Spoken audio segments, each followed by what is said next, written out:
Bien, en el video que pudieron observar referente a la elaboración del estado de resultados y balance general eh, en base a las normas contables nacionales, pudimos resolver, ¿no?, este ejercicio, es decir, el estado de resultados.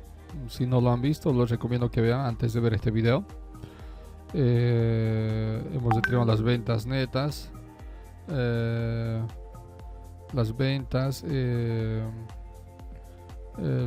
gastos de operación, pérdida después de operación, etcétera, etcétera. Es decir, hemos determinado el resultado en realidad, el resultado donde es 13.909, basándonos en esta estructura, en este formato, donde directamente hemos determinado ventas netas,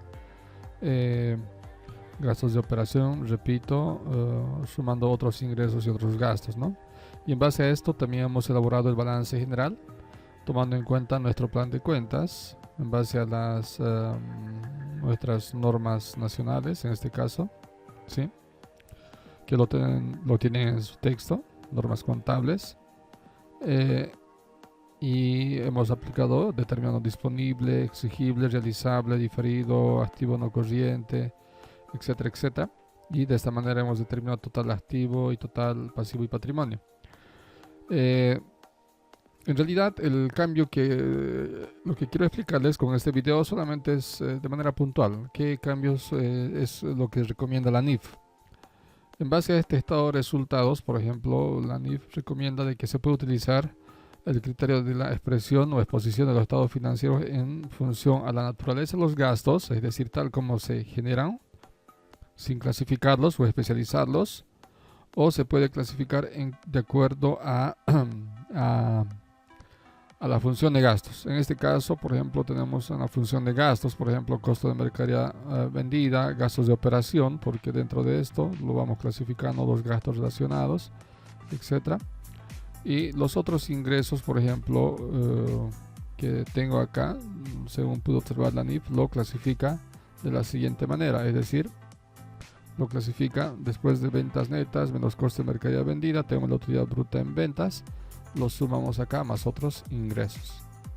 Es decir, de alguna manera estoy sacando total ingresos, en otras palabras, total ingresos. Hablemos de decir ventas, que sería la utilidad, más otros ingresos.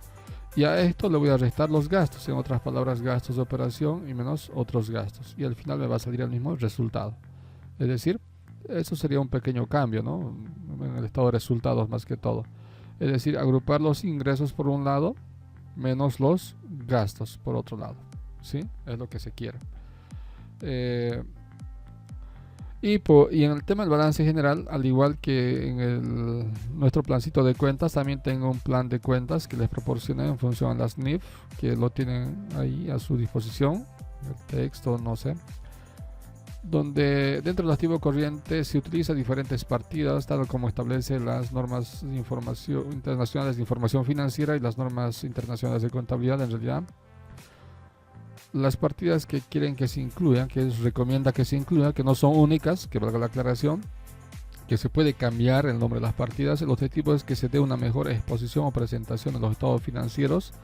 Asimismo, el orden, la normativa dice que puede aplicar diferentes criterios. Por ejemplo, en otras empresas se puede observar que los activos en su balance general comienzan con los activos no corrientes y después van los activos corrientes por debajo.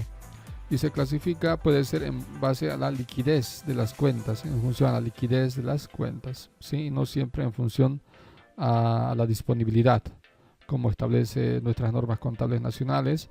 Asimismo, en tema de la clasificación de activo no corriente, se puede utilizar el criterio de la liquidez, pero también pude observar que muchos autores lo clasifican y comienzan de que clasificándolo con los activos fijos tangibles conocidos como propiedad, planta y equipo. Y en base a este nuevo plan de cuentas, ¿qué es lo que se hizo? Se hizo un nuevo balance general, ¿sí? El nuevo balance general, que en realidad ya lo hemos elaborado también en base al anterior video. ¿Y cuáles son los pequeños cambios? Que en vez de registrar disponible, ya lo registramos como efectivo y equivalentes de efectivo, ¿sí? A ver. Según nuestras normas contables nacionales, tenemos el disponible, y según nuestras normas internacionales, efectivo y equivalentes de efectivo. En el anterior hemos clasificado como exigible, ahora utilizamos otra partida, deudores comerciales y otras cuentas por cobrar. ¿Sí? Dentro del exigible incluimos al crédito fiscal IVA, los impuestos. En las nuevas partidas podemos utilizar anticipo de impuestos y clasificar dentro de estas cuentas, dentro de este grupo, las cuentas tributarias. Hemos utilizado realizable, que es los inventarios, pero en las nuevas normas se recomienda que se utilice el nombre de inventarios nada más, se lo ponga inventarios de mercaderías, etcétera, etcétera. En vez de registrar diferido, también utilizar una cuenta gastos pagados por anticipado. ¿Sí? Y de la misma manera totalizar, al igual que hicimos en el anterior video, determinar el activo corriente. En el activo no corriente hemos utilizado activo fijo, tangible, bienes de uso. Ahora las normas recomiendan utilizar el nombre de propiedad, planta y equipo y tener la misma clasificación o exposición. En el pasivo, en realidad, en realidad las nuevas normas internacionales recomiendan que se exponga de manera clasificada por partidas, es decir, subdivididas, que tengan partidas o cuentas afines como obligaciones comerciales, obligaciones laborales, etcétera, etcétera, tal como lo hicimos en realidad en el anterior video, ¿no? En realidad esta recomendación ya viene de las normas internacionales, sino que lo hemos utilizado en las nuevas, bueno, como criterio para las normas contables nacionales, pero según nuestras normas internacionales lo tenemos de esta manera. Según nuestras normas nacionales, por ejemplo, vamos a hacer este pequeño ejemplo. Algunos profesionales no lo clasifican así, ¿no es cierto? Directamente todo lo clasifican, por ejemplo, todas las cuentas de pasivo se lo clasifica como pasivo corriente y listo, y pasivo no corriente, por decir, y ahí termina, por decir. Y las nuevas normas internacionales contables recomiendan que no se debe exponer de esta manera, sino se debe exponer de esta manera, debidamente clasificado. ¿Sí? Debidamente clasificado. Y es el criterio que utilizamos ya para resolver el anterior video, el tema de los pasivos. ¿Sí?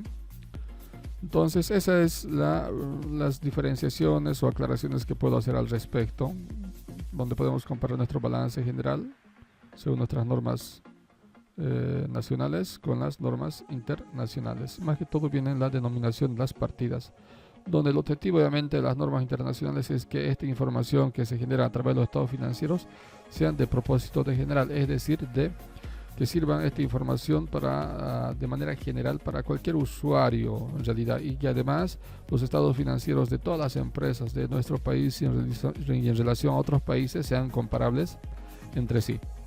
Y nada más al respecto, así que muchas gracias.